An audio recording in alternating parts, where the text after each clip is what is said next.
sikap diamnya kepala cabang BRI. Jadi ada sebuah perusahaan yang melakukan RUPS, Rapat Umum Pemegang Saham, untuk kembali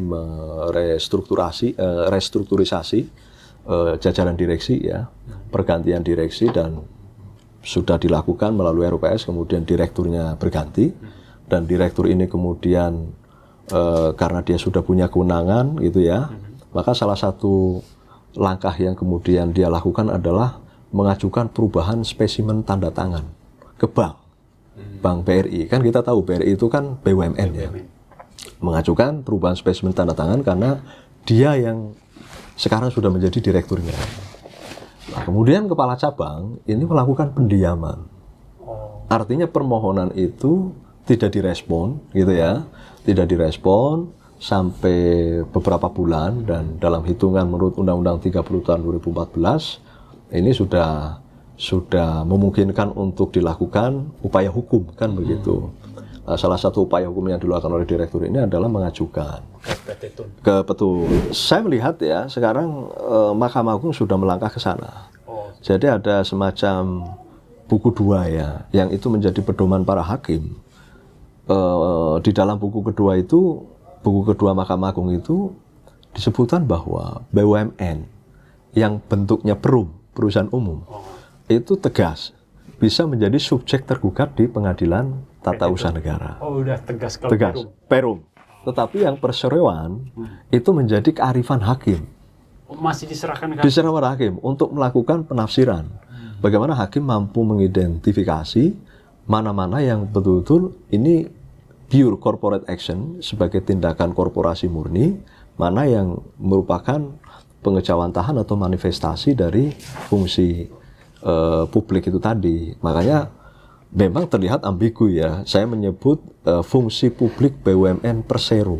Garuda Indonesia misalnya ya, ketika dia untung, kayaknya jarang untung ya, misalnya lah, kan pernah juga mungkin ada fase di mana Garuda Indonesia itu untung. Ketika untung, dia akan mendeklar dirinya sebagai korporasi murni kan. Sehingga kemudian dia seenaknya sendiri bisa menaikkan tarif tiket misalnya. Oke. Tapi begitu rugi, dia mendeklar bahwa kami BUMN yang mendapatkan fungsi penugasan dari pemerintah. Sehingga kalau rugi wajar, dan kami butuh penyertaan modal lagi, negara lagi, tambahan modal. Semangatnya sekarang ya, pasca Danantara kan sebenarnya Presiden kan juga sudah menugaskan pada Danantara untuk target ROE yang cukup tinggi begitu kan, return of assetnya kan. Saya khawatir misalnya kalau misalnya BUMN ditarget seperti itu dan ini dianggap sebagai target yang ambisius, logika korporasi akan mendominasi begitu. Sehingga pelayanan publik logika publik sebagai agen pelayanan publik ini jangan sampai kemudian dinegasikan, ditiadakan begitu. Karena kalau melihat dalam perspektif kesejarahan misalnya, hampir BUMN di seluruh dunia itu kan sebenarnya menjadi agen pelayanan publik. Hanya saja memang sejarah juga membuktikan bahwa dalam tata kelola BUMN itu seringkali terjebak pada berbagai persoalan. Kira-kira arahnya semakin kemana nih BUMN di Indonesia begitu ya. Tentu kalau melihat di Undang-Undang 16 tahun 2025 ini kan juga respon pasca kehadiran perubahan Undang-Undang ketiga nih, Undang-Undang 1 tahun 2005. Itu kan cepat, cuma 7 bulan tuh. Iya. Ya kan? 7 bulan masa kemudian tiba-tiba dirubah lagi karena ada beberapa pasal yang juga cukup cukup kontroversial dan diperdebatkan. Misalnya gitu ya. Misalnya kalau di pasal 44B itu kan udah ditegaskan bahwa kekayaan BUMN, kekayaan negara yang sudah dipisahkan atau diimbrengkan menjadi penyertaan modal bagi BUMN sudah sepenuhnya tanggung jawab BUMN kan, dan tidak lagi sebagai keuangan negara. Ini kan sebenarnya memperkuat paradigma business judgment rule ya, supaya ada fleksibilitas begitu kan. Tetapi yang luput adalah di Undang-Undang 17 tahun 2003 tentang keuangan negara itu pasal 2 huruf K belum berubah. Padahal pasal itu menegaskan bahwa uang negara yang dipisahkan pada perusahaan negara itu masih dikualifikasi sebagai uang negara. Assalamualaikum warahmatullahi wabarakatuh. Terima kasih Pak Dr. Fatudin, Kalimas SH ini datang menyambangi markas Boleh Tanya. Terima kasih juga. Ya. Bagaimana kabarnya nih, Bang? Alhamdulillah baik, sehat. Terima kasih atas undangannya. Ya. Kami juga dari kerabat Boleh Tanya mengucapkan selamat meraih gelar doktor. Ya. Itu bulan lalu, Bang, ya? Tanggal 9 Februari. Masih hangat. Masih ya? hangat dan masih bulan ini. Gitu. Masih indrayan lah. Iya, indrayan. Menariknya nih Pak Dokter ini sebelumnya SH, sebelumnya juga sekolah studi di Syariah ya, Pak? Syariah, Fakultas Syariah dan Hukum. Jadi fondasinya kuat nih dari sisi agama kuat, dari sisi hukum konvensional diperkokoh dengan itu kan. Sekarang beliau peneliti hukum Universitas Islam Negeri UIN Syarif Hidayatullah ya. Yep. Selain itu di mana lagi, Pak? Ya, jadi sehari-hari sebenarnya saya sebagai dosen di Fakultas Syariah dan Hukum dan kebetulan mengampu mata kuliah hukum administrasi negara dan bidang-bidang mata kuliah hukum yang lain seperti ilmu perundang-undangan dan hukum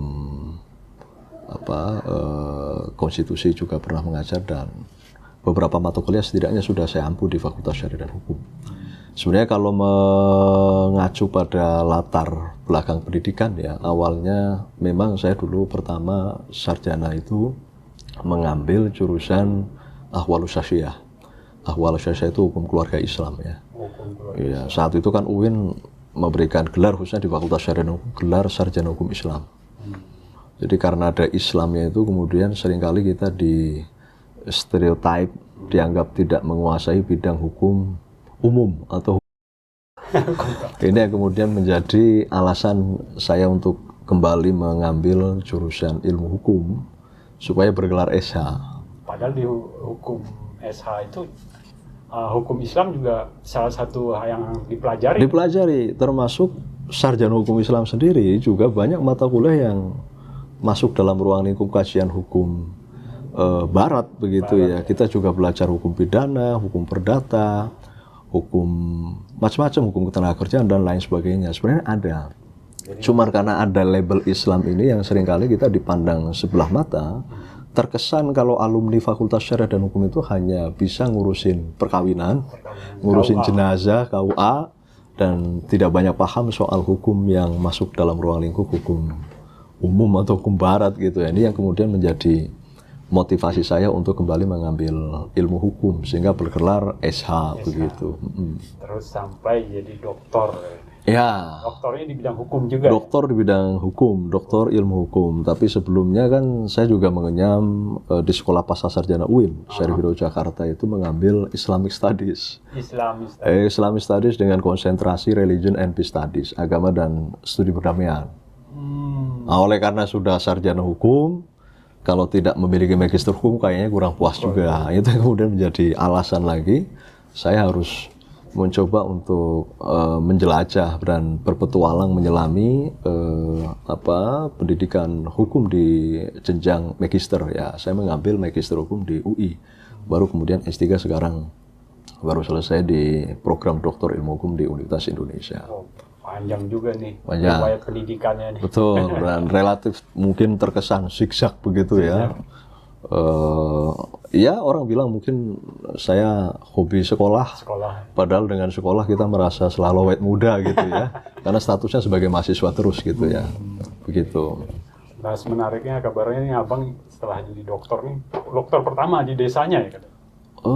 Sepengetahuan saya tidak juga, karena setelah saya lakukan, iya saya telusuri itu ternyata di kampung saya itu sudah ada tiga. Masih hitungan jari lah minimal. Iya, doktor di bidang bahasa dan sastra Inggris, sekarang dia ngujar di salah satu kampus di Semarang. Kemudian ada doktor pengkajian Islam, SPS, itu Pak Dr. Ahmad Zubaidi, juga kebetulan dosen, dan ketiga saya gitu ya. Saya cuman memang kalau doktor alumni Fakultas Hukum UI mungkin ya itu. Di kampung baru saya begitu belum ada karena secara orang masuk ada nomor satunya di bidang apa iya apalagi masuk UI itu kan berat dan ini kembali mengembalikan ingatan masa lalu saya ketika sebenarnya salah satu fakultas hukum yang pertama kali saya survei ya UI. Sebelum saya kemudian mencoba survei ke UIN. Tapi begitu diperlihatkan berapa biaya SPP, ya sebagai masyarakat yang kurang mampu begitu ya, tentu ngedon dan wah ini kayaknya nggak sanggup kita. UIN itu yang paling memungkinkan terjangkau begitu. Karena saat itu SPP cuma 950 ya di UIN Jakarta tahun 2005. Ya. Menarik nih. Nah, Bang, karena Abang mengambil tema disertasinya itu fungsi publik BUMN Persero sebagai rasionalitas objek sengketa peradilan tata usaha negara tahun 2010 sampai tahun 2025. Ya. Kenapa subjek itu yang diambil? Ya, ini menarik ya. Pertama, saya mencoba melakukan pembacaan atau diskursus tentang BUMN ternyata menjadi entitas perusahaan milik negara yang selalu layak untuk diperdebatkan karena keberadaannya berada pada posisi di persimpangan. Kenapa? Karena perusahaan negara atau perusahaan plat merah ini selalu memadukan antara logika korporasi dan logika publik. Ya, logika publik karena memang perusahaan ini merupakan milik negara. Sementara logika korporasi karena perusahaan negara juga bergerak dan menjalankan aktivitasnya yang kita sebut sebagai corporate action juga berada dalam koridor kerja-kerja korporasi. Gitu ya. Kaitannya dengan logika korporasi tentu perusahaan plat merah ini kan juga punya kepentingan untuk memupuk keuntungan, memaksimalisasi laba sebagai salah satu sumber pendapatan tujuannya negara itu kan. Tapi di sisi lain BUMN juga mendapat mandat dan tanggung jawab publik dalam konteks sebagai agen pelayanan publik. Lah dua logika yang menyatu padu dan bersenyawa ini kemudian memberikan karakteristik tersendiri bagi BUMN di Indonesia. Dan saat itu sebenarnya sudah ada perdebatan ya. Misalnya ketika saya membaca bukunya Profesor Indro Harto ya, di dalam salah satu bagian yang menyebut bahwa BUMN kendati merupakan entitas badan hukum privat, tetapi gitu ya, tetapi juga tidak menutup kemungkinan memiliki wewenang publik, gitu ya, wewenang publik yang juga tunduk pada prinsip akuntabilitas publik. Misalnya begini Pak, di Pengadilan Tata Usaha Negara seringkali ada perkara yang melibatkan subjek tergugatnya adalah BUMN. Ketika ada perkara seperti ini, hakim bingung. Sebenarnya BUMN sebagai subjek tergugat itu bisa nggak sih, ya, disengketakan di PT UN? Mengingat gitu ya, mengingat BUMN itu kan badan hukumnya adalah korporasi, perestoran terbatas. Yang tidak lain sebenarnya di dalam aktivitas sehari-harinya juga aktivitas bisnis yang semestinya lebih banyak masuk dalam ruang lingkup yurisdiksi ya peradilan negeri misalnya, pengadilan negeri. Dan beberapa putusan yang saya lihat misalnya dari tahun 2010 sampai tahun 2025 itu memperlihatkan adanya semacam kebingungan hakim untuk bisa mengidentifikasi mana tindakan-tindakan BUMN yang masuk dalam ruang lingkup ya, hukum publik misalnya, kaitannya dalam konteks pelayanan publik, dan mana kegiatan atau aktivitas yang bisa ditafsirkan atau dimaknai sebagai bagian dari tindakan korporasi murni atau corporate action. Nah, kebingungan-kebingungan ini yang kemudian seringkali hakim mencoba menjawab pertanyaan rumit ini dengan menggunakan sebuah paradigma yang dikenal di mainstreamingkan oleh Prof. Indro Harto dan beberapa ahli hukum lain, misalnya adalah paradigma fungsional. Paradigma fungsional itu yang melihat bahwa bolehlah BUMN itu bersifat korporasi, merupakan entitas korporasi, tetapi ketika entitas korporasi ini itu menjalankan aktivitas yang masuk dalam ruang lingkup kewenangan publik, maka dapat menjadi subjek tergugat di Pengadilan Tata Usaha Negara. Begitu. Nah, itu yang kemudian menjadi menarik. Putusan dari tahun 2010 sampai 2025 itu menggambarkan, menyajikan potret di mana ada kebingungan hakim, dan itu terlihat dari misalnya putusan pengadilan di tingkat pertama bisa saja nanti berbeda pada pengadilan tingkat banding sampai kemudian kasasi. Nah, setelah kemudian saya menemukan pola itu, saya mencoba melihat best practice yang ada di beberapa negara, di misalnya Prancis, ya, Belanda, kemudian Jerman, kemudian saya juga menambahkan di Mesir dan Tiongkok. Nah, ini yang kemudian best practice yang khususnya dari 3 negara ini kemudian menjadi rujukan saya untuk memperkuat argumentasi bahwa hukum administrasi di Indonesia, di dunia belakangan mulai bergeser, cenderung ke arah yang lebih fungsional. Dan beberapa ahli yang lain juga mengatakan ini konsepnya sudah mengarah apa yang disebut sebagai administrative transformative law, ya, hukum administrasi transformatif atau transformative administrative law, ya. Jadi hukum administrasi transformatif. Kenapa? Karena tidak lagi melihat suatu entitas pada bentuk atau strukturnya, tetapi lebih dilihat pada aspek fungsi yang dijalankan. Meskipun itu bukan perusahaan negara, katakanlah perusahaan privat, tetapi ketika ada kegiatan yang dia laksanakan merupakan mandat dari negara, maka dia harus tunduk pada yurisdiksi hukum publik, dalam itu hukum administrasi negara, misalnya seperti itu. Nah, ada kasus yang abang temu mungkin yang bisa jadi contoh yang tadi ditemukan itu, ada kasus yang menarik apa gitu? Ada, misalnya ya, misalnya ada kasus ini yang berkaitan dengan sikap diamnya kepala cabang BRI. Jadi ada sebuah perusahaan yang melakukan RUPS, Rapat Umum Pengusaha Saham, untuk kembali restrukturisasi jajaran direksi, ya, pergantian direksi, dan sudah dilakukan melalui RUPS, kemudian direkturnya berganti, dan direktur ini kemudian karena dia sudah punya kewenangan gitu, ya, maka salah satu langkah yang kemudian dia lakukan adalah mengajukan perubahan spesimen tanda tangan ke Bank BRI. Kan kita tahu BRI itu kan BUMN, ya. Mengajukan perubahan spesimen tanda tangan karena dia yang sekarang sudah menjadi direkturnya. Nah, kemudian kepala cabang ini melakukan pendiaman. Artinya permohonan itu tidak direspon, gitu ya. Tidak direspon sampai beberapa bulan, dan dalam hitungan menurut Undang-Undang 30 tahun 2014 ini sudah memungkinkan untuk dilakukan upaya hukum, kan begitu. Nah, salah satu upaya hukum yang dilakukan oleh direktur ini adalah mengajukan ke Petun, ya, sebagai objek perkara atas sikap diamnya ini, fiktif positif, ya, kalau dalam hukum administrasi negara. Sehingga sikap diam ini yang sudah melampaui batas yang ditentukan oleh undang-undang, itu kalau menurut hukum administrasi negara Undang-Undang 30 tahun 2014 dimaknai bahwa dia mengabulkan. Dan perkara ini kemudian dikabulkan oleh hakim. Oh, karena mungkin PT tadi itu dia sebagai nasabah, sebagai penerima. Betul.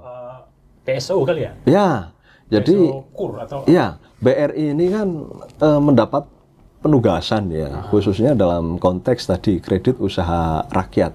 Tapi meskipun, ya, kaitannya dalam kasus ini tidak ada hubungannya dengan KUR, tapi murni hak perusahaan untuk mendapatkan layanan perbankan. Lebih spesifik lagi adalah berkaitan dengan layanan administrasi berkaitan dengan perubahan spesimen tanda tangan, tetapi didiamkan, kemudian dijadikan sebagai objek perkara di PT UN dan hakim mengabulkan. Tapi kemudian pada tingkat banding hakim membatalkan putusan tingkat pertama karena bukan dianggap ini merupakan bagian dari corporate action yang semestinya tunduk pada rezim hukum perdata. Perdata berarti di pegawai negeri. Ya, pengadilan negeri. Bukan di PT. Betul, karena kalau aktivitas perdata ini kan biasanya diatur dalam hukum perjanjian, ya, antara misalnya perusahaan dengan nasabah sebagai konsumen misalnya. Nah, kebingungan-kebingungan ini juga terlihat dalam beberapa kasus yang lain, ya. Misalnya ada sebuah perusahaan vendor, ya, yang kemudian terlibat lelang, misalnya terlibat lelang di salah satu perusahaan BUMN PT KAI, ya, misalnya perusahaan kereta api Indonesia. kemudian ada keputusan direksi Vice President yang kemudian membatalkan status dia sebagai pemenang lelang. Ya kan? Keputusan yang membatalkan ini kemudian digugat oleh perusahaan ini dan kemudian hakim mengabulkan. Artinya pertama menerima BUMN PT KAI sebagai subjek tergugat di PT UN. Yang kedua, ya kan, surat keputusan yang diterbitkan oleh Vice President bidang logistik kalau nggak salah itu juga dinyatakan batal, artinya dibatalkan oleh pengadilan. Nah ini kan artinya kita bisa memaknai bahwa ada jawaban yang tidak tunggal di kalangan hakim. Berarti ada yang dimasukkan hakim, berarti berdasarkan apa ya, analisa hakim sendiri atau ya, penafsiran hakim. Sendiri. Betul penafsiran hakim. Meskipun secara umum hakim yang kemudian memilih mengabulkan atau menerima entitas BUMN ini sebagai subjek tergugat dengan alasan tadi paradigma atau pendekatan fungsional. Dia mendasarkan pada argumentasi bahwa jangan lihat bentuk atau entitas badan hukumnya. Meskipun entitas badan hukumnya merupakan badan hukum korporasi, perseroan terbatas, tetapi sepanjang yang dilakukan atau keputusan itu dikeluarkan atas dasar misalnya tindakan yang berkaitan dengan pelayanan publik, maka harus tunduk pada rezim hukum publik, dalam arti hukum administrasi negara. Begitu. Kenapa? Karena misalnya ya, PT KAI ini kan termasuk juga perusahaan BUMN yang juga mendapatkan tugas PSO ya, kalau nggak salah, Public Service Obligation, pelayanan publik gitu. Dapat ini apa namanya, kortingan diskon. Iya, ada diskon tiket yang itu merupakan subsidi dari pemerintah begitu, seperti PLN dan lain sebagainya. Nah, jadi alasan dia melaksanakan fungsi pelayanan publik ini yang kemudian menjadi basis argumentasi paradigma fungsional itu. Gitu. Kenapa? Karena saya melihat beberapa presiden kasus ya di Prancis, di Jerman, Belanda juga sama. Bahkan di Belanda nih ya, di Belanda itu hukum administrasinya sudah tegas itu. Yang dimaksud organ negara atau badan hukum publik itu juga badan hukum yang di samping yang dibentuk oleh otoritas publik juga badan hukum yang diberikan wewenang publik dari undang-undang. Meskipun entitasnya berupa entitas swasta privat. Melihat dari kasus-kasus yang ambigu, seperti apa? Itu ambigu artinya itu diserahkan ke hakim. Perlu nggak sepertinya Mahkamah Agung membuat perma untuk mengatur hal ini? Iya, saya melihat ya sekarang Mahkamah Agung sudah melangkah ke sana. Jadi ada semacam buku 2 ya, yang itu menjadi pedoman para hakim. Di dalam buku kedua Mahkamah Agung itu disebutkan bahwa BUMN yang bentuknya perusahaan umum itu tegas bisa menjadi subjek tergugat di pengadilan tata usaha negara. Oh, udah tegas kalau perum. Tetapi yang perseroan itu menjadi kearifan hakim. Masih diserahkan hakim untuk melakukan penafsiran. Bagaimana hakim mampu mengidentifikasi mana-mana yang betul-betul ini pure corporate action sebagai tindakan korporasi murni, mana yang merupakan pengejawantahan atau manifestasi dari fungsi publik itu tadi. Makanya memang terlihat ambigu ya. Saya menyebut fungsi publik BUMN Persero. BUMN Persero berarti sudah jelas di ranah BUMN Persero nih yang masih abu-abu ya. Masih abu-abu gray area. Kalau Perum kan udah jelas. Jelas. Lah itu yang memang kan kalau yang di Persero ini juga banyak yang dapat PSO kan, Pertamina juga. Betul, Pertamina. PLN sudah tuh, BRI segala macam kan mereka juga dapat KUR itu kan uang KUR itu kan subsidi bunga kan. Betul, subsidi kan juga bunga. bagian. Bagian dari fungsi pelayanan publik kan. Artinya itu kita tidak bisa menutup mata bahwa keberadaan BUMN ini juga bagian dari kepanjangan tangan negara, begitu kan? Dan di Undang-Undang Pelayanan Publik juga disebutkan keniscayaan penyelenggara pelayanan publik juga berwujud korporasi. Apalagi secara eksplisit juga disebutkan beberapa perusahaan tadi juga dikategorikan sebagai perusahaan penyelenggara pelayanan publik. termasuk PT Garuda Indonesia misalnya, begitu. Iya. Lah, ini yang menariknya baik Perum maupun Persero itu sayangnya masih diatur dalam rezim pengaturan yang tunggal. Padahal jelas-jelas antara Persero dan Perum memiliki KPI, ya, Key Performance Indicator yang berbeda. Misalkan Perum ini kan jelas perusahaan negara plat merah yang orientasinya adalah pelayanan publik. Kemudian Persero keuntungan kan, maksimalisasi laba sebagai sumber pendapatan negara gitu ya. Adanya rezim pengaturan tunggal dari dua jenis BUMN yang sebenarnya memiliki orientasi yang berbeda ini yang tampaknya tidak tepat.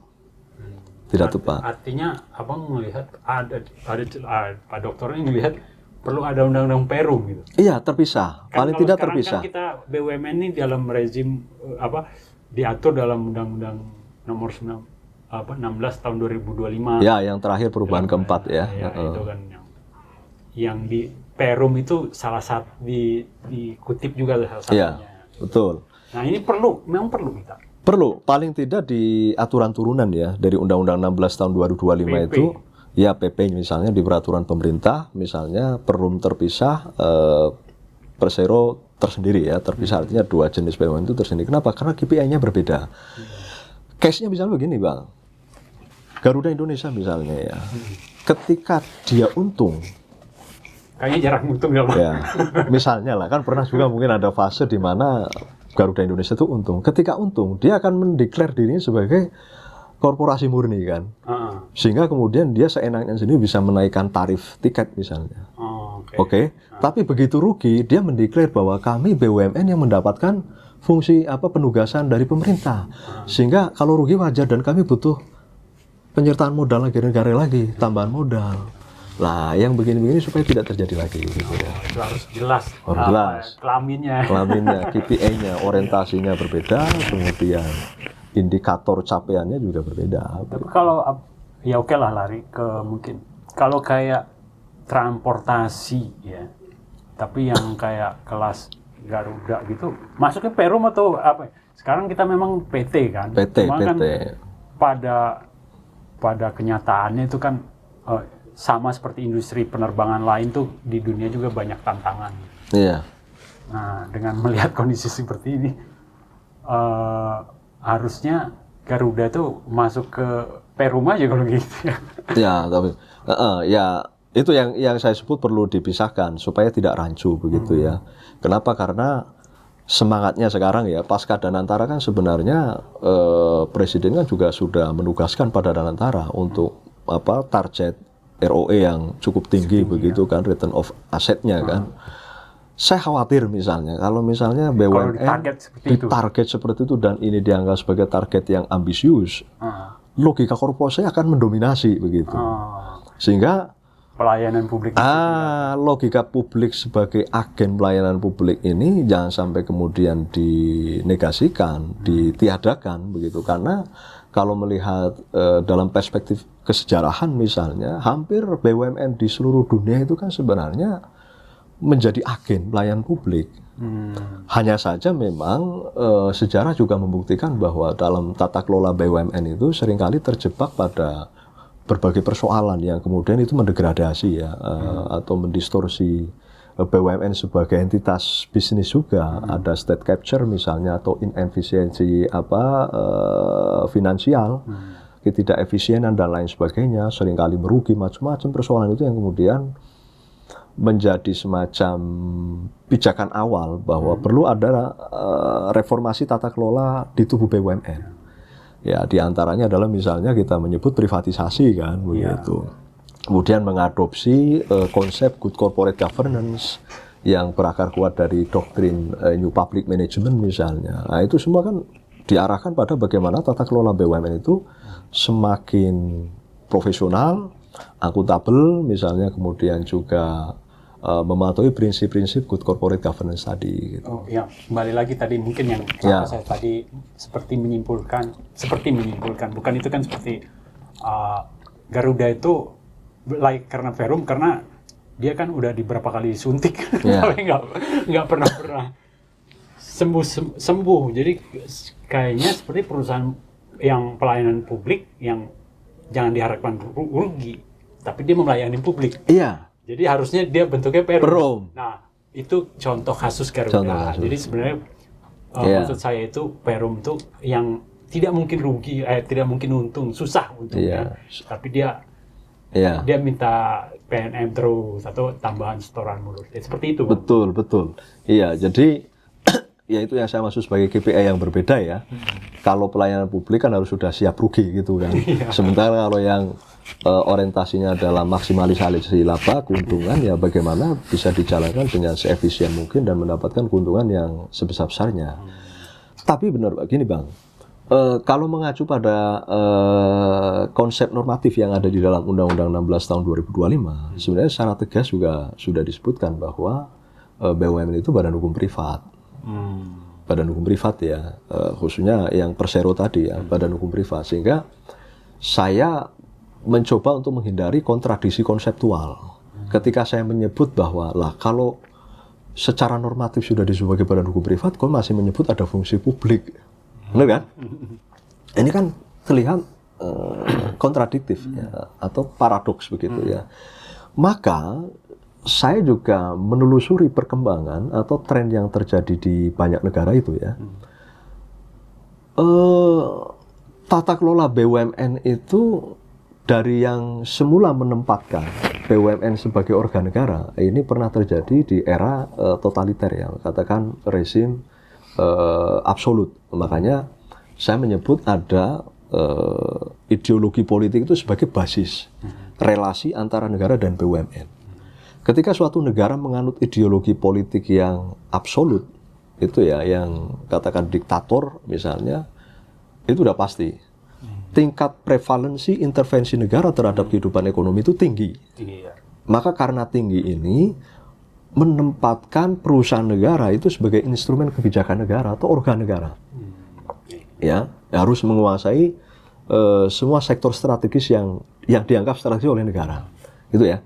Kemudian di negara-negara yang menganut ideologi politik misalnya liberal, kapitalis begitu ya. Ini kecenderungannya doktrin atau paradigma yang dipakai adalah privatisasi.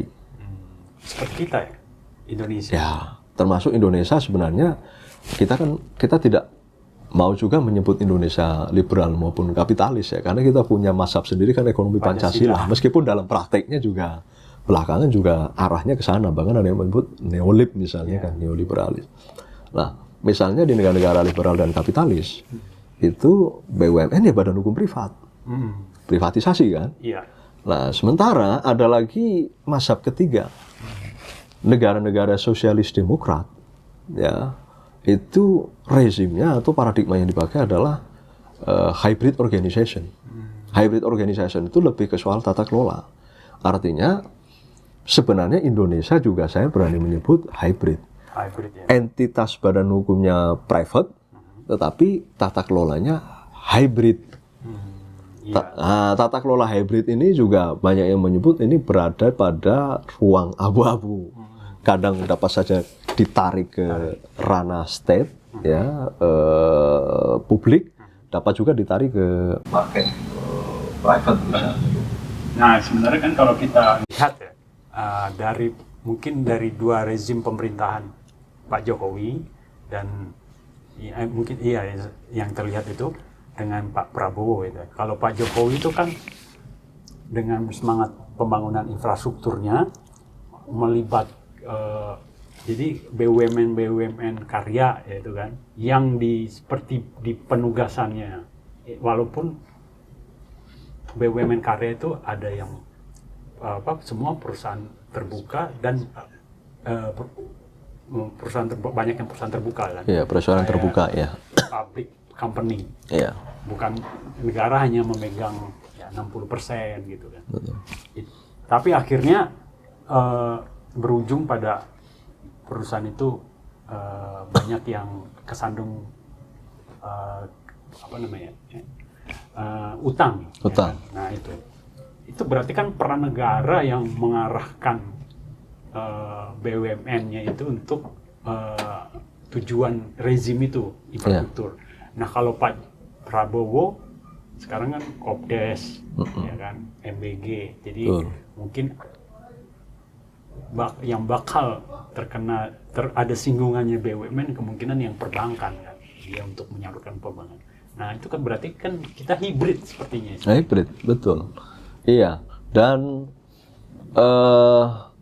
meskipun ya saya melihat tata kelolanya semakin korporatif, tapi sebenarnya kehadiran Danantara nih ya, di eranya Pak Prabowo ini sebenarnya cita-cita lama ya, karena akar persoalan yang mendera BUMN itu kan terletak pada tidak adanya pemisahan antara fungsi tata kelola pengurusan dengan fungsi pengaturan, gitu ya.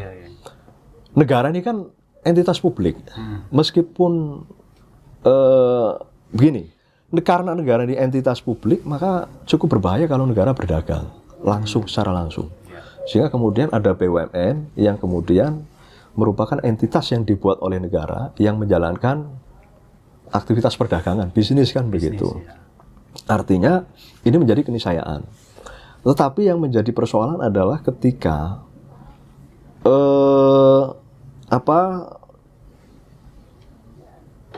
antara fungsi tadi yang pengurusan dengan fungsi regulator itu tidak terpisah, tidak displit, sehingga seringkali ada semacam konflik of interest yang begitu tinggi. Misalnya begini, kalau kita berkaca pada entitas private perusahaan swasta, ya kan, pengambilan keputusan tertinggi itu ada di mana? Kan di RUPS, Rapat Umum Pengembangan Saham, ya kan. Nah, pertanyaannya adalah siapa yang punya otoritas untuk menunjuk direksi? Kalau di perusahaan swasta kan RUPS, ya kan. Tapi di BUMN kan enggak. Ya kan, masih ada keterlibatan menteri, kadang juga ada cawe-cawe dari para politisi dan lain sebagainya. Sehingga RUPS itu bukan sebagai prinsipal terakhir dari entitas perusahaan itu sendiri. Lah, adanya maksudnya titipan apa? Iya, mungkin ada titipan dan lain sebagainya. Tim kan? Sukses yang banyak di. Iya, tim sukses kemudian yang kemudian diakomodasi untuk duduk di dalam jabatan komisaris misalnya. Gitu. Jadi RUPS hanya sarana untuk pelegangan. Ya, adanya jenjang kepemilikan yang panjang, yang seharusnya berakhir pada RUPS ternyata tidak. Misalnya masih ada Kementerian BUMN, tapi Kementerian BUMN juga kadang secara langsung turut terlibat di dalam aktivitas atau tata kelola BUMN itu sendiri, yang kemudian ini dianggap sebagai akar persoalan. Maka kehadiran Danantara ya, yang mewujud dalam bentuk Badan Pengelola Investasi itu sebenarnya salah satu jawaban atas upaya untuk meminimalisir paling tidaklah persoalan-persoalan itu, sehingga pemerintah fokuslah pada kebijakan yang mengarahkan. Jadi pemerintah fokus pada pengaturan, ya, merumuskan arah kebijakan BUMN mau dibawa kemana, melakukan pengawasan dan pembinaan. Sementara aktivitas bisnis harus pure 100% dilaksanakan oleh BUMN sendiri, gitu. Kalau dilihat kan dari judul abang ini kan melihat dari waktunya kan penelitiannya dari kajiannya 2010 sampai 2025. Ya. Berarti sebelum Danantara, ya. Sebelum rezim undang-undang baru ya. Ya, sebelum Danantara. Tapi saya sebenarnya lebih ingin melihat antara sebelum diberlakukannya Undang-Undang 30 tahun 2014 tentang administrasi pemerintahan dan sesudah. Dan ternyata batu itu apa patokannya? Iya, patokannya itu Undang-Undang administrasi pemerintahan Undang-Undang 30 tahun 2014. Tetapi melihat transformasi bentuk BUMN itu kan juga bisa dilihat dari ya prakemerdekaan ya, ketika BUMN itu lahir dari upaya nasionalisasi perusahaan-perusahaan Belanda kan, sampai kemudian lahir Undang-Undang 19 2003. Kemudian Undang-Undang Cipta Kerja, kemudian Undang-Undang 1 2025 sampai Undang-Undang 16 tahun 2025. Proses transformasi kelembagaan ini yang kemudian menarik untuk dilihat. Kira-kira arahnya semakin kemana nih BUMN di Indonesia, begitu ya. Tentu kalau melihat di Undang-Undang 16 tahun 2025 ini kan juga respon ya. Respon pasca kehadiran perubahan undang nomor ketiga nih, Undang-Undang 1 tahun 2005. Itu kan cepat, cuma 7 bulan tuh. Iya, iya. Ya kan? 7 bulan masa kemudian tiba-tiba dirubah lagi karena ada beberapa pasal yang juga cukup Danantara ya. ya cukup kontroversial dan diperdebatkan. Misalnya gitu ya. Misalnya kalau di pasal 44B itu kan udah ditegaskan bahwa kekayaan BUMN, kekayaan negara yang sudah dipisahkan atau diimbrekan menjadi penyertaan modal bagi BUMN sudah sepenuhnya tanggung jawab BUMN kan, dan tidak lagi sebagai keuangan negara. Ini kan sebenarnya memperkuat paradigma business judgment rule, ya, supaya ada fleksibilitas, begitu kan. Tetapi yang luput adalah di Undang-Undang 17 tahun 2003 tentang keuangan negara itu pasal 2 huruf K belum berubah. Padahal pasal itu menegaskan bahwa uang negara yang dipisahkan pada perusahaan negara itu masih dikualifikasi sebagai uang negara. Ini berarti masih ada dua. Iya. Masih ada kontradiksi. Sampai ya, sekarang ya? Sampai sekarang. Nah ini yang kemudian terjadi pada beberapa kasus ya. Misalnya ASDP Pertamina yang kemudian kemarin menyeret direktur kan. Ketika dia misalnya melakukan tindakan corporate action misalnya dalam konteks investasi. Ya kan. Ya namanya investasi kan sebenarnya sangat memungkinkan terjadi untung dan rugi kan.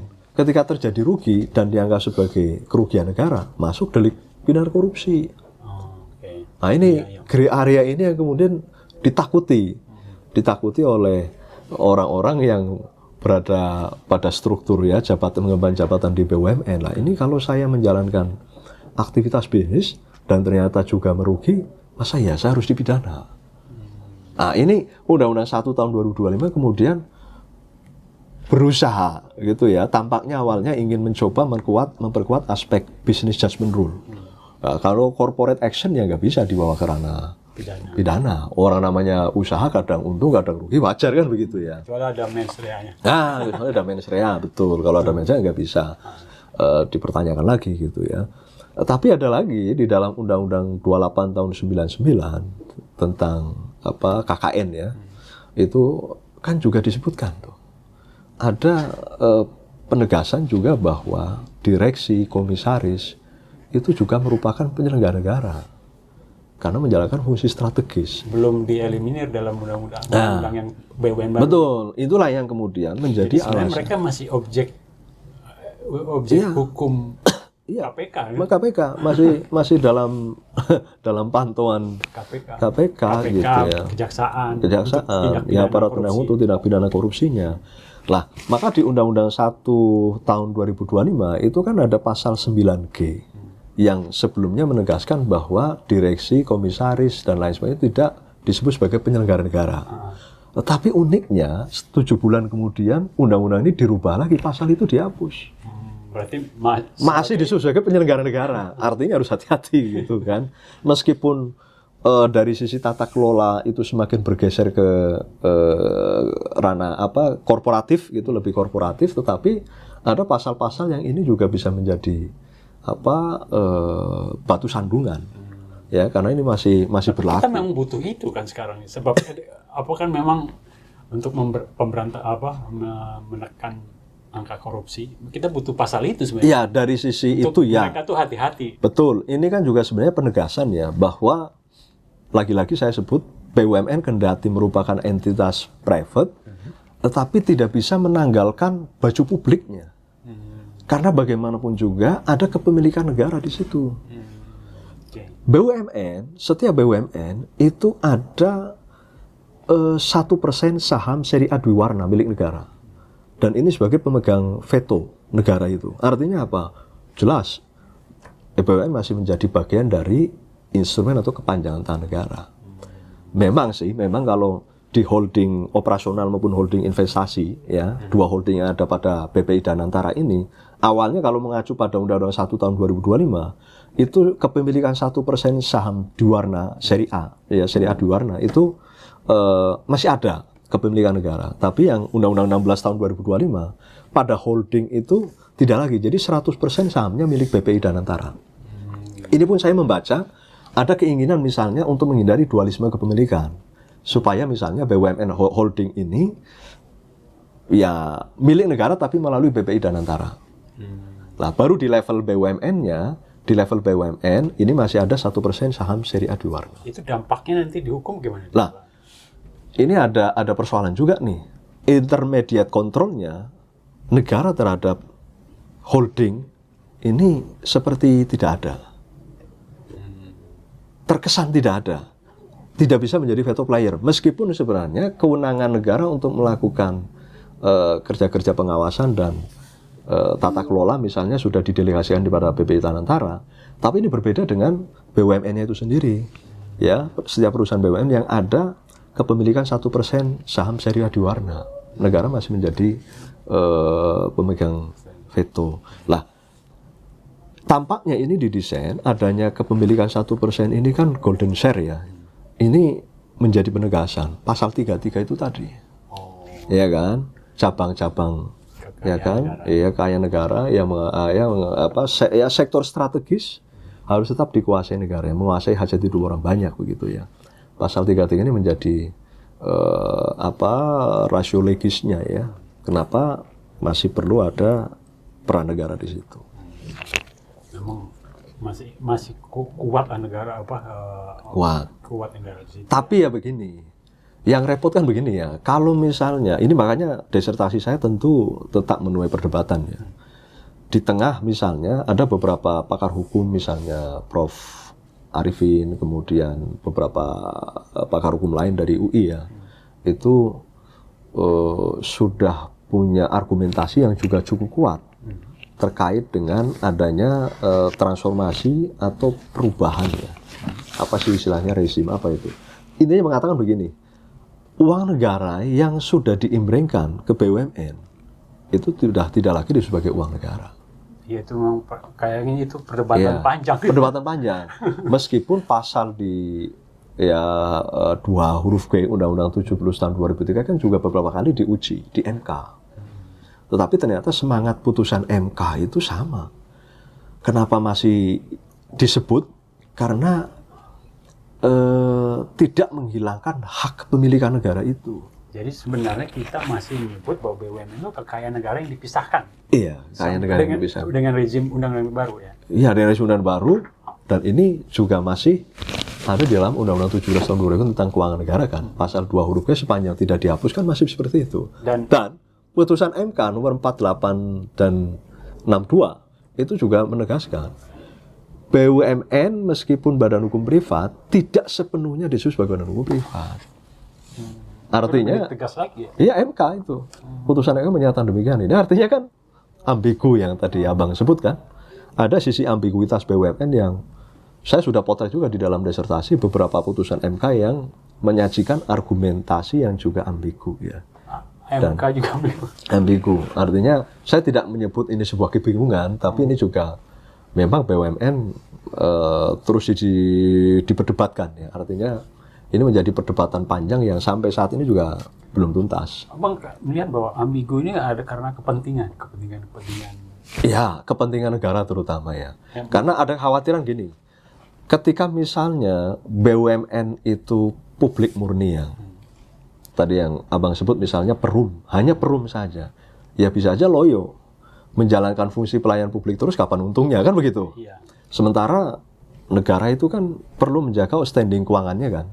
Tapi dengan kan cara apa? KPI-nya bisa bukan keuntungan tapi berapa yang dilayaninya. Iya, semestinya itu kan lebih ke soal aksesibilitas, kualitas layanan kan misalnya. Tapi paling tidak kan niat awal negara kemudian memiliki entitas bisnis kan disuruh nyari duit sebagai sumber pendapatan negara kan. Dan juga mengisi kekosongan barang-barang yang tidak disediakan oleh sektor private bisa disediakan oleh BUMN kan begitu, fungsi pelayanan itu tadi.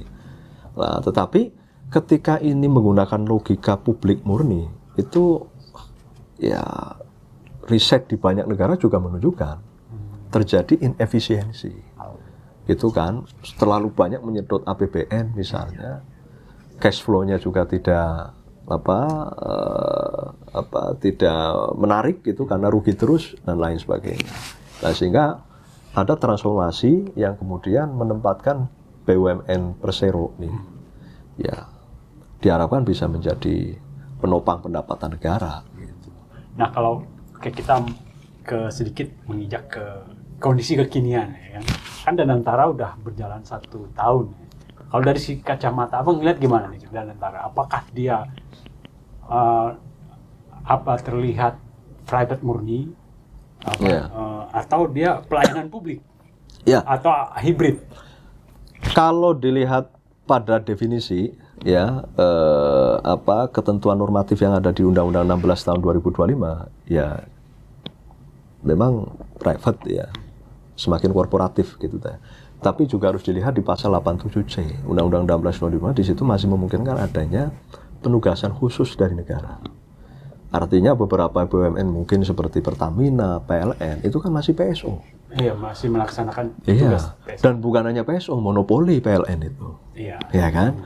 Tidak ada swasta boleh mengelola jaringan listrik.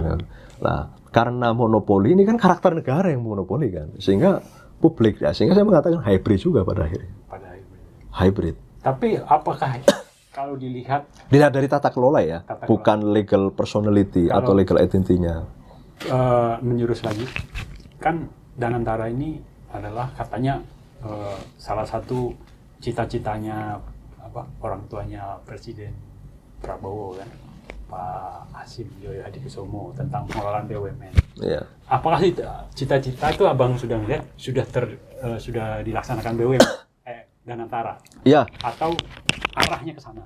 Arahnya ke sana, dan kalau Pak Prabowo kemudian sudah memulai ini kan berarti ini sudah menjawab mimpi, ya, mimpi keinginan yang sudah pernah dicita-citakan, ya termasuk para pemikir pendahulu dan lain sebagainya kan, bahwa perlu ada pemisahan antara fungsi tata kelola pengurusan dengan fungsi regulator.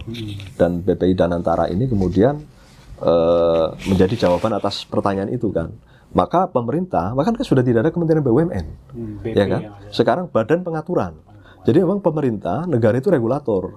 Sementara tata kelola sepenuhnya berada pada BPI Danantara, begitu kan? Yang kemudian dipecah lagi ada holding investasi dan operasional.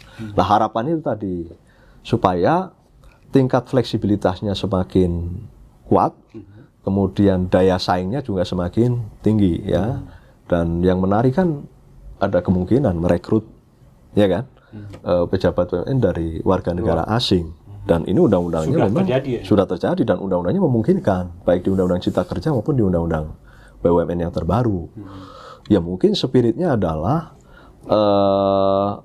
supaya BUMN Indonesia juga menyesuaikan dengan standar-standar yang ada di pasar internasional begitu. Kalau sudah meng-hire orang luar itu memang lebih kentara ke corporation oriented. Iya. Betul, yaitu tadi kan maksimalisasi laba, logika korporasi yang dipakai, apalagi. Tapi itu pertaruhan juga kalau misalnya berhasil. Iya, ya memang plus minus ya. Seperti timnas bola. Iya, plus minus. Iya, ada naturalisasi dan lain sebagainya. Ya, jadi ya plus minus ya. Plusnya adalah itu tadi ya. Mungkin kalau SDM kita ada yang dianggap belum mampu dan warga negara asing. Kita udah nggak mampu atau memang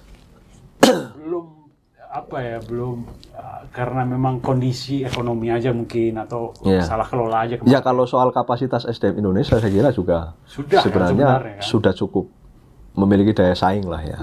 Tapi barangkali mungkin ada di bidang-bidang tertentu ya, misalnya tidak banyak dan terpaksa harus meng-hire warga negara asing, maka paling tidak regulasi undang-undang ini memungkinkan. Meskipun jangan sampai terjadi semacam kesiloan ya, kita melihat seakan-akan yang kompatibel, yang kompeten adalah WNI kita enggak juga gitu kan. Sehingga sempat kan juga di state oleh petinggi Danantara bahwa ini sifatnya mungkin sementara. Kalau misalnya memang SDM kita belum ada yang memadai, maka bisa dikontrak untuk sementara waktu begitu. Investasi juga banyak orang luar. Iya, banyak orang luar. Katanya dari ekspatriat betul. Diaspora. Yeah. Tapi kalau dari mengerucut lagi dari 1 tahun ini, kinerja Danantara itu sudah mau memperlihatkan mendukung program kerjanya Prabowo. Ya, kalau saya lihat sih misalnya dalam konteks inisiatif untuk peningkatan kualitas pelayanan haji, itu kan kemarin kita sudah cukup mendengarkan kabar baiknya ya. Misalnya akan ada kampung haji di sana yang kemudian akan didanai oleh Danantara kan. Ini kan dan upaya konsolidasi BUMN untuk dikonsolidasi di bawah naungan Danantara juga sudah mulai terlihat ya kemarin terakhir catatannya kan 1000 BUMN kemudian mau dipangkas, tapi dan tercatat ada 844 ya BUMN dan anak perusahaannya sudah dikonsolidasi dalam holding operasional gitu ya. Ya kita wait and see aja, kita lihat gitu ya. Karena kehadiran Danantara ini kan sebenarnya ingin mencoba mereplikasi gagasan yang ada di Singapura, misalnya Temasek. Yang investasinya. Iya, kemudian Sasak di China ya, Tiongkok, kemudian ada Hasanah di Malaysia, begitu kan. Best practice ini yang tampaknya menjadi semacam alasan ya, kemudian Indonesia membentuk PPI Danantara. Nah ini Bang, mungkin pertanyaan terakhir ya, oke. Nggak terasa juga kita udah hampir selesai gitu. Tampaknya masih kurang gitu. Nah, mungkin terakhir tapi ada terakhirnya lagi biasanya gitu. Yeah. Kan salah satu fungsi BUMN adalah masuk ke industri-industri yang belum rintisan lah, maksudnya yang swasta belum banyak masuk di situ, belum berani ke situ. Nah, misalnya sekarang kan Danantara itu akan dia masuk ke pengelolaan sampah untuk jadi energi. Apakah itu salah satu wujud seperti itu? Ya, kalau dilihat dari sebab kan mungkin pengelolaan sampah di swasta belum iya. ada. Ide dasar yang melatari BUMN kan memang semangatnya itu ya. Artinya BUMN harus selalu siap untuk membentuk ya usaha rintisan di mana perusahaan swasta juga belum mau. Ya, misalnya di bidang kelistrikan ya, kalau kemudian negara punya target ada pemerataan distribusi listrik ke sampai wilayah pelosok, ya kan, dengan medan yang kecil, kira-kira swasta ada yang mau nggak kan nggak? Nah, ini BUMN harus tampil, termasuk di hal-hal yang strategis tadi berkaitan dengan pengelolaan sampah dan lain sebagainya. Di negara-negara Nordik ya, Eropa ini sebenarnya sudah terjadi tren Bang, tren konsep public-private partnership. Ya, di mana entitas privat pun sekarang diperankan layaknya seperti negara. Misalnya prison, penjara. PKO kan? Iya, bisa di PKO kan, atau KSO misalnya kerjasama operasional atau KSM. Penjara itu di negara-negara Eropa, negara-negara maju itu sudah dikelola oleh swasta. Para narapidana di sana mendapatkan tempat yang mungkin jauh lebih layak. Setiap pagi mereka dipekerjakan dan dapat gaji, tapi yang mengelola swasta. Kemudian bahkan di Prancis atau ya kalau nggak salah yang kemarin sempat saya kupas juga itu pengelolaan jenazah yang biasanya menjadi tugas dan fungsi negara juga sudah dilakukan oleh entitas privat seperti yayasan. Bahkan di Belanda itu stichting, badan hukum yayasan, diberikan kewenangan delegatif dari negara untuk juga bisa dapat menerbitkan SIM. Nah, sehingga ketika misalnya abang sebagai warga negara Belanda nih mengajukan permohonan pembuatan SIM dan ternyata permohonan itu tak kunjung dikabulkan, misalnya SIM tak kunjung terbit, kan bisa digugat. Yayasan itu bisa digugat, padahal yayasan kita tahu adalah entitas privat, bukan negara. Stichting itu. Nah, praktek-praktek seperti ini yang sebenarnya hal yang lumrah dan Indonesia tampaknya juga ke depan mungkin arahnya ke sana. Kan privatisasi penjara di Indonesia sebenarnya perdebatannya, gagasannya sudah mulai banyak dimunculkan. Meskipun kapan kita nggak tahu, dan perusahaan swasta mana yang kiranya akan mau begitu misalnya. Apakah menguntungkan? Gitu? Iya, di tengah misalnya tata kelola penjara saya sudah over capacity sehingga ya problemnya dan masalahnya sangat kompleks lah begitu. Oke, ya mungkin. Tapi kalau kita ngelihat memang kan ada kan Danantara itu mau masuk ke bisnis pengelolaan sampah untuk jadi energi, sudah itu ada juga energy. Dia pengen masuk ke kalau nggak salah di tekstil. Nah, itu kan perlu juga terus juga ke peternakan ya untuk mendukung. Nah, kalau dua hal ini kan sebenarnya udah industrinya udah advance ya kan. Udah banyak. Sudah layak Danantara masuk ke situ. Ya, namanya unit bisnis pasti akan berusaha expand ya. Expand dan mencoba untuk memiliki daya saing dengan perusahaan-perusahaan yang sudah ada. Sah-sah saja terlepas misalnya ada kepentingan politik yang melatar belakang, itu juga lain soal kan begitu. Tapi paling tidak karena BUMN itu merupakan tetap menjadi instrumen negara, maka juga tidak ada salahnya ketika kemudian expand ya ke sektor-sektor bisnis tadi. Kan kita takutnya kan dulu pas kalau tekstil kita takutnya hanya mungkin tanda kutip untuk nyelamatin satu perusahaan yang sudah bangkrut. Ya. Ya, kecurigaan itu boleh ya. Karena negara ini kan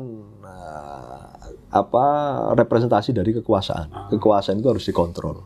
Ya kan, kekuasaan itu harus dikontrol, dan mekanisme kontrol dan pengawasan ini kan ya tidak hanya dilakukan oleh kawan-kawan kita di Senayan, tapi juga rakyat secara umum juga harus turut melakukan pengawasan kan. Makanya nalar kritis publik untuk terus melakukan pembacaan terhadap berbagai kebijakan yang ada di era Pak Prabowo saat ini juga harus terus gitu ya dilakukan, karena saya khawatir saja kalau karakter kekuasaan yang tidak diawasi itu nanti akan melahirkan rezim yang ya otoriter, dan ya bisa saja kita akan kembali kepada masa lalu begitu. Dan kritik, kemudian pembacaan kritis terhadap berbagai kebijakan sekarang itu ya keniscayaan.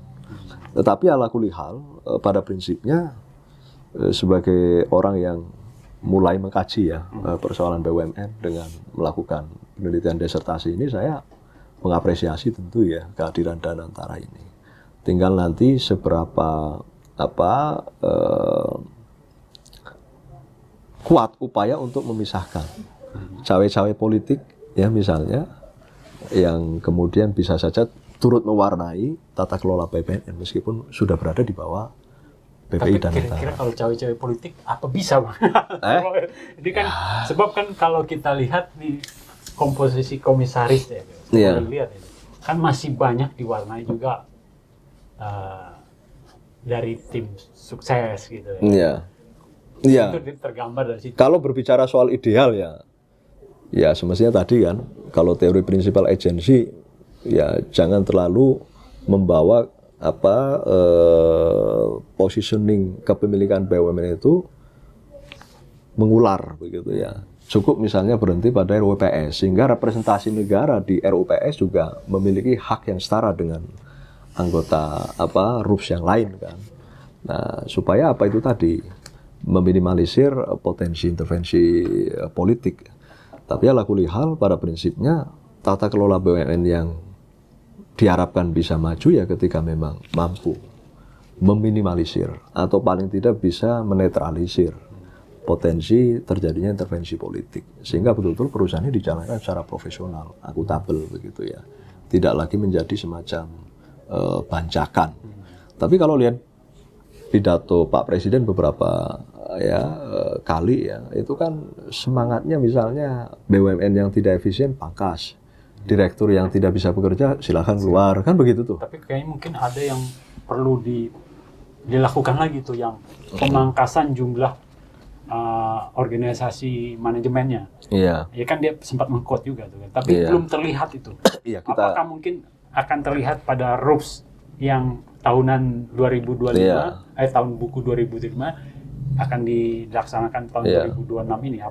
Apa kita berharap begitu? Iya, tentu. Pemangkasan. Tentu kita berharap jumlah manajemen. Iya, tentu kita berharap berbagai langkah yang dilakukan oleh Danantara sebagai organ atau badan yang diberikan mandat ya untuk melakukan atau tata kelola BUMN, kita akan coba lihat gitu ya, kira-kira Danantara ini mampu tidak untuk membawa BUMN ke arah yang jauh lebih efisien, kemudian juga tadi sesuai dengan harapan kita menjadi instrumen pendapatan negara yang membuat negara juga semakin kaya begitu ya.